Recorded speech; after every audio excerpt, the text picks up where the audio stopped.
Assalamualaikum and welcome back to morEwish cuisine. Today I'm sharing very delicious chatpatti masaledar biryani recipe for you guys. You don't need any packaged masala for that, and I will share some tips as well which I learned the hard way. So without further ado, let's go and make it happen.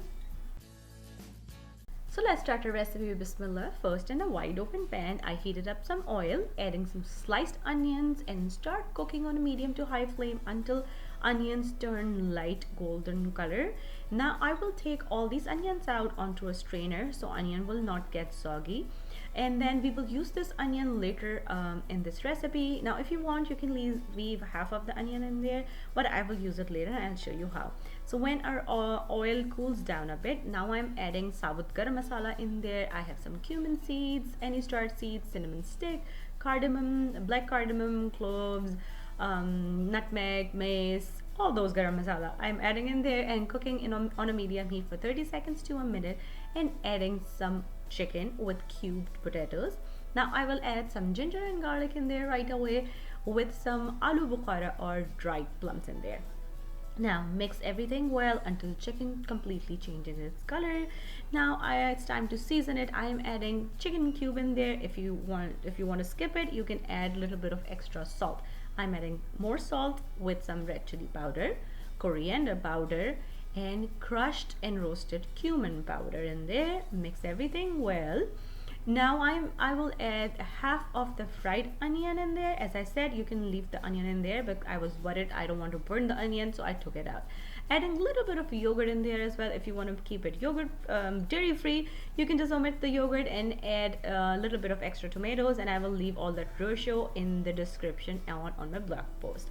Now time to cover and let it cook on a slow flame. Till then we prepare our haram masala. I have some green chilies. For the bigger one, I just make the slit in the green chili. I have coriander, cilantro, and mint leaves, and I thinly sliced the tomatoes here. And with the rest of the fried onions, I'm adding all these things and mix well and just keep it on the side. I'm taking another small bowl, adding some hot water in there, taking saffron threads, to mix in there and mix with the help of spoon so that this releases its water. Then adding some gebra water in there as well, mix well, and just put this on the side as well.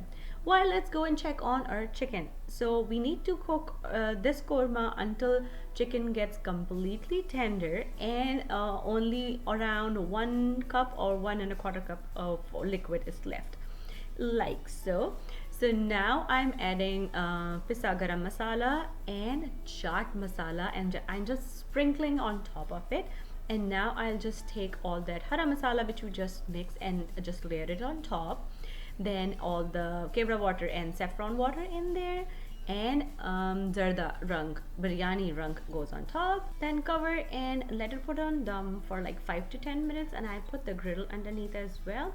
Now it's time to boil our rice. Here I am adding bay leaves, black cumin, regular cumin, and some salt into the water. And when water comes to rolling boil, then I will add a pre-soaked rice in there. My rice and salt ratio is always 1 to 1. So if I'm boiling 1 cup of rice, I will always add 1 teaspoon of salt, but again you can adjust it according to your liking. Here when my rice reaches to half done, so which is also called dokani, when you pick up one piece of rice and press it in between a finger and a thumb, you can have 2 remaining pieces of rice. So just transfer the half done rice, or like I am doing right now, on top of the cooking korma. When the rest of the rice will be 1 kani done or 3/4 done, then I will strain extra water and transfer it on top of the korma with a very light hand. Just spread it, and then I will sprinkle some crushed cardamom powder and nutmeg and mace powder, and I will drizzle some oil, cover it and simmer and let it cook on them for 15 to 20 minutes, or until rice are completely done and ready to fluff. All this garam masala which we added in a boiling water and sprinkle on top will create that dehi biryani aroma. You can mix your biryani at this point with the help of spoon or a plate like traditional way, and your chatpatti masaledar biryani is ready to serve. As I said, you don't need any packaged masala, and it turns out delicious. And if you're trying this recipe at home, Please let me know how it turned out with you. If you want to learn something else, let me know. Leave me a comment down below and I will try my best to make it happen for you guys. Once again, thank you so much for watching. And if you like this recipe, don't forget to click on the links to enjoy a lot more recipes like this.